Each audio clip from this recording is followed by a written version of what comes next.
Cari telespettatori, eccoci arrivati alla parte della finanza, dell'economia e naturalmente il nostro Stefano Azzara qui con noi. Ben ritornato. Buona giornata. Allora, il grande cambiamento, prevedibile o non prevedibile, insomma c'è grande cambiamento. Intanto c'è stato perché gli Stati Uniti hanno decisamente un nuovo presidente. Cosa si profila? E poi abbiamo visto l'annuncio che è stato fatto da questa multinazionale farmaceutica di un vaccino, ha fatto cambiare gli umori decisamente dei mercati, sono trasaliti, sono saltati in aria, più di quel che ci si poteva aspettare. Iniziamo un po' ad analizzare questi due aspetti. Sì, notizie importanti che arrivano da una parte, l'America, insomma. D'altro canto si temevano, cioè erano prevedibili tre verdetti, da una parte una vittoria dell'uno del candidato Trump, dello sfidante Biden, o di una situazione di caos. Sembra che forse riusciamo ad evitare la situazione di caos, nel senso che la vittoria c'è stata, si è profilata più netta di quello che sembrava soltanto dopo il 3 di novembre, con lo spoglio dei voti postali. Chi ha votato prima è stato qualcosa quasi come 100 milioni di elettori, una gran parte di questi voti sono arrivati per posta, quindi lo spoglio ovviamente è arrivato successivamente. Diciamo che i mercati hanno sempre pensato a una sostanziale continuità, almeno nel breve termine.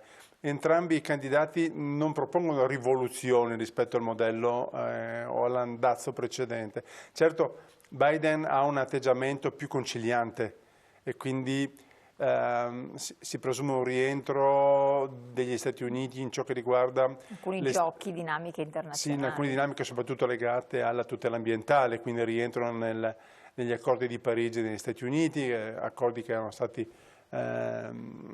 troncati dall'amministrazione Trump, una spinta per ciò che riguarda ovviamente le dinamiche legate alla tutela ambientale. Questa era un po' nelle more da sempre dei democratici, ma ovviamente non c'è una grossa diversità.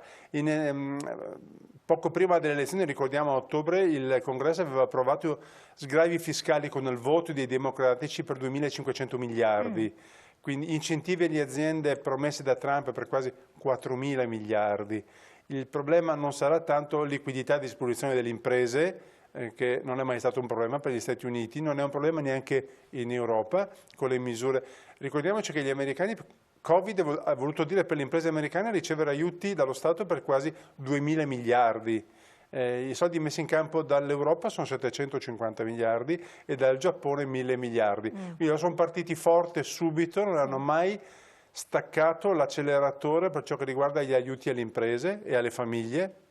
Ricordiamoci che da subito sono arrivati in tasca agli americani, da subito i 1.000 e i 1.100 dollari per ogni nucleo familiare, in Giappone addirittura per ogni residente. Noi invece in Europa siamo più lenti, abbiamo seguito strade un po' più tortuose. Il problema non è tanto quello, è capire poi questa montagna di denaro come rientrerà.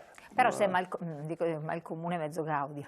Se siamo tutti indebitati, esatto, a questo punto si fa il debito, bisogna pensare al problema un po' delle economie, dei governi sostanzialmente, dagli anni 80 in poi, è stato quello di risolvere il problema quando questo si è prospettato, cioè lavorare sempre in un'ottica non di pianificazione, che è estremamente complessa in democrazie elettorali, perché molte volte devi scegliere delle cose che non piacciono ai tuoi elettori, ma di scegliere di fare le cose sempre sotto la spinta dell'emergenza, del problema impellente, no? Quindi fai le cose perché sei obbligato a farle. No? Prima di decidere certe posizioni però qualcosa sarà stato interpellato, cioè un fondo di ristoro, un qualche cosa, la possibilità, perché sforare in modo così importante gli Stati Uniti poi hanno anche debiti privati, no? Sì, c'è una cosa, allora fino a prima di Covid per l'Europa il rapporto debito-PIL per ogni singolo partecipante all'Unione era tabù. Oggi questo tabù in poco tempo è sfumato. Quindi è successa anche un'altra cosa che l'Europa secondo me deve sfruttare con una grande opportunità, che la Gran Bretagna si è tolta dai piedi, cioè nel senso l'Europa va meglio senza Inghilterra. Perché? Sembra tutto loro non hanno mai voluto entrarci, hanno sempre mantenuto poi anche una loro valuta. Questo radicalizzerà il nucleo storico, no? Che come dicono un po' tutti gli studi, ma condivido, è quello Francia, Germania, Italia e Spagna, quelli che costituiscono il cuore economico, anche demografico, produttivo dell'Europa. Questo potrebbe rafforzare, escludendo anche i paesi baltici che hanno poco da spartire con il progetto condiviso di un'Europa anche forte, insomma, autonoma. Certo. Questo può ridisegnare certi scenari anche legati alla programmazione. Altro problema che si pone è che, questo è un problema americano ma anche europeo, è il debito non solo degli stati ma anche delle famiglie. Il debito delle famiglie prima di Covid negli Stati Uniti ha superato i 14.150 miliardi, è il livello storico più alto mai raggiunto dal debito privato. Siamo 1.500 miliardi sopra il livello raggiunto prima della crisi finanziaria 2008-2009 e sta aumentando per effetto ovviamente dell'aumento della disoccupazione. Speriamo che il mercato immobiliare tenga quel paese così non abbiamo incroci pericolosi. Non è una battuta, ma il debito delle famiglie è qualcosa che aumenta anche da noi. Ovviamente Covid ha impattato sui livelli occupazionali in maniera negativa sia oltreoceano che da noi. Le soluzioni prospettate sono state adottate poi dai governi in ordine sparso. Gli Stati Uniti ha scelto la strada del supporto diretto alle famiglie, anche il Giappone, cioè erogo un assegno ogni mese, ogni settimana e nel contempo pago le imprese perché mantengono alti livelli occupazionali. Quindi tanti soldi che escono dalle casse dello Stato in questi paesi, in queste realtà. Ovvio che la Federal, quindi la Banca Centrale Americana, ha un atteggiamento più aggressivo, ma perché può fare molte cose in più della Banca Centrale Europea, fra cui stampare moneta sostanzialmente. Uno degli effetti delle elezioni di Biden in questi giorni, ma in maniera lieve, è un leggero indebolimento del dollaro. Insomma. Perché questo? Allora, com'è possibile che sotto certi profili le cose possono prospettarsi meglio e poi invece il dollaro si indebolisce? Sì, un indebolimento, non so se natura tecnica o altro, c'è anche un aspetto non indifferente che il Congresso comunque rimane diviso a metà. Cioè per una parte rimane in mano ai democratici e per una parte il Senato è in mano ai repubblicani. Questo fa sì, dicono molti osservatori, che alcune misure, soprattutto di carattere fiscale, che prevedeva un inasprimento delle aliquote per i redditi più alti, non possa passare perché troverebbe ostilità nel voto repubblicano.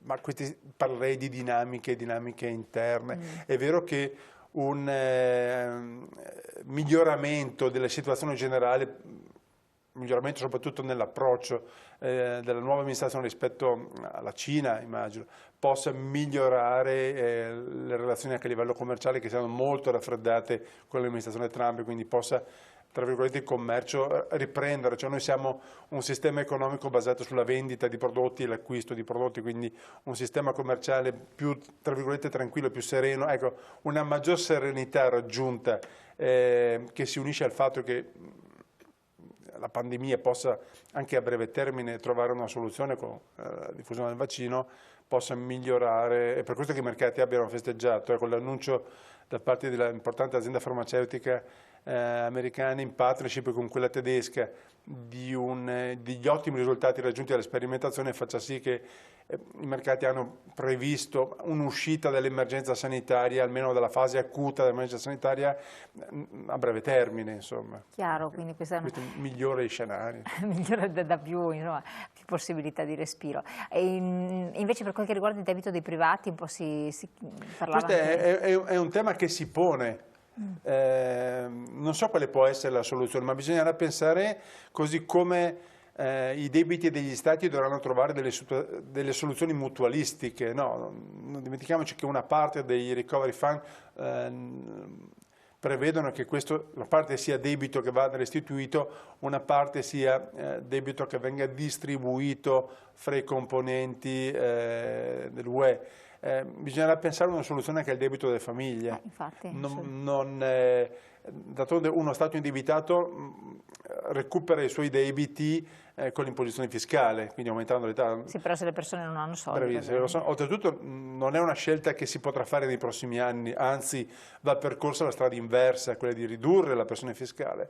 Allora uno Stato molto indebitato e che voglia ridurre il suo livello di indebitamento e che non possa aumentare l'imposizione fiscale, la strada sono due: la mutualizzazione del suo debito, cioè far pagare mandare parte del suo debito a una sorta di grande bad bank europea, e pensare anche alle famiglie, una soluzione analoga alle famiglie. Chiaro. Per le famiglie. Esatto. L'altro tema, cambio di presidente, cambio di situazione, per gli Stati Uniti cosa si profila, come avrebbero reagito i mercati? Beh, i mercati hanno sostanzialmente scommesso su pochi cambiamenti nelle strategie economiche, almeno nel breve termine. Hanno apprezzato un cambio di passo perché Biden significa una scelta che non presenta sorprese, una scelta diciamo che può migliorare lo scenario commerciale a livello mondo. E, probabilmente è piaciuta. Perché cosa dà? Perché loro cercano, i mercati vogliono stabilità, questo prospetto di stabilità. Sì, è un uomo di stabilità, un uomo anche che ha grande esperienza, insomma Biden era vice sotto il governo Obama, ma viene da una lunga esperienza anche come senatore, almeno dagli anni 70 in poi. Quindi è un politico di lungo corso. È un politico di lungo corso, una grande conoscenza anche delle problematiche internazionali, quindi può aprire, insomma, è una scelta che è piaciuta ai mercati, ma indipendentemente dal fatto che questa possa avere un riflesso economico tout court, insomma, è una scelta che è piaciuta rispetto a una presidenza, tra virgolette, certa arroganza d'atteggiamenti più che nelle azioni che aveva Trump. Insomma. E gli altri paesi, gli altri colossi? Ma, insomma, non ci sono state reazioni ufficiali né da parte per quanto riguarda Xi Jinping della Cina né per quanto riguarda l'Unione Sovietica. L'Europa tutto sommato può riallacciare i rapporti privilegiati che aveva con la presidenza Obama, e quindi per l'Europa può essere ma l'Europa deve sostanzialmente riconquistare e costruirsi uno spazio assolutamente autonomo. Una delle cose che dicono molti è appunto che Brexit non rappresenta una iattura, sostanzialmente ha rappresentato l'uscita di un componente che tutto sommato è di un convitato che ci stava male, no? L'Europa deve trovare un suo baricentro e per la prima volta deve ripensare ad un progetto, non avere una spalla su cui appoggiarsi o un atteggiamento troppo paternalistico degli Stati Uniti può obbligare l'Europa a prendersi veramente, finalmente in prima persona, prendere delle decisioni concrete. Errori in materia economica ne ha fatti colossali negli ultimi mesi. Faccio un esempio molto, molto banale. Come l'Europa oggi procede in ordine sparso a livello economico. Covid, abbiamo bisogno, il governo francese per salvare l'industria dell'auto, quindi Renault mette 8 miliardi, ma entra in partecipazione con Renault e impone a Renault di produrre almeno 1 milione di auto elettriche per il 2025. Poi impone la costruzione, di convertire 2 stabilimenti per la produzione di batterie per auto. Noi finanziamo FCA, che è un ramo italiano di un'azienda non più italiana, con 6 miliardi e 3, e non chiediamo nulla in cambio, senza condizioni. Perché questo? È una domanda a cui non siamo. Poi una società che a fine anno diventerà non più italiana, per la fusione con Peugeot, farà sparire dal nostro paese l'ultima azienda automobilistica, insomma. Quindi noi non abbiamo una capacità di... Queste cose vanno... il fatto che ogni paese si muove in ordine sparso fa capire in buona sostanza A, che manca un progetto di fondo, B, che per quanto riguarda lo sviluppo soprattutto dell'industria, tra virgolette, tradizionale, non c'è alcun progetto condiviso e nessuna capacità di pianificazione a livello europeo. Queste cose devono cambiare se i tuoi concorrenti sono gli Stati Uniti, sono la Cina, sono l'India, cioè in un mercato... Per i quali si è degli osservati speciali. Allora, cerchiamo di non diventare, tra virgolette, un'area di dismissione anche delle... Da noi sono partiti quasi tutti i progetti più importanti, insomma, noi siamo siamo stati un centro di civiltà fino a ieri. Ecco, il fatto che continuiamo a perderci, a sprecare energia in guerre di cortile, battaglie di cortile, ovviamente non depone a speranze troppo ambiziose per il futuro, insomma. Assolutamente. L'ultima cosa, c'è stato il discorso del vaccino che ha fatto anche questo balzare le borse. Sì, in maniera strabiliante l'annuncio del presidente di Pfizer all'1:15, l'1 ora italiana, insomma, ha fatto schizzare tutte le borse del mondo all'unisono. Non vedevo rialzi così importanti e così all'unisono. Però li abbiamo visti in negativo purtroppo dall'11 settembre, una situazione così, una visione, ovviamente l'annuncio fatto dal Presidente da una delle società più importanti coinvolte nello sviluppo, le dichiarazioni successive di Fauci, il responsabile della task force americana per il Covid, una persona molto autorevole, quindi uno scienziato molto autorevole che ha rimarcato l'efficacia e la straordinarietà del fatto che in tempi così brevi storicamente non si era mai raggiunto un obiettivo così confortante e così valido dal punto di vista scientifico in tempi così brevi. Questo ha dato la stura a tutti gli operatori che poi pensano sostanzialmente che l'emergenza possa essere nella fase più acuta superata nel giro di pochi mesi. Insomma. E quindi questo ha accorciato le aspettative. Certo. Crisi Covid. Perfetto, quindi questo è un aspetto positivo. Sì. Qualora invece ci fossero dei contraccolpi, potrebbe quindi altrettanto impattare negativamente? I mercati si muovono e si sono sempre mossi esclusivamente sulle aspettative. Infatti, quindi ci sono proprio molto umorali. Sì, assolutamente. Qual è la prossima azione che vi aspettate, che potrebbe in qualche modo condizionare questa... L'evoluzione del virus è sempre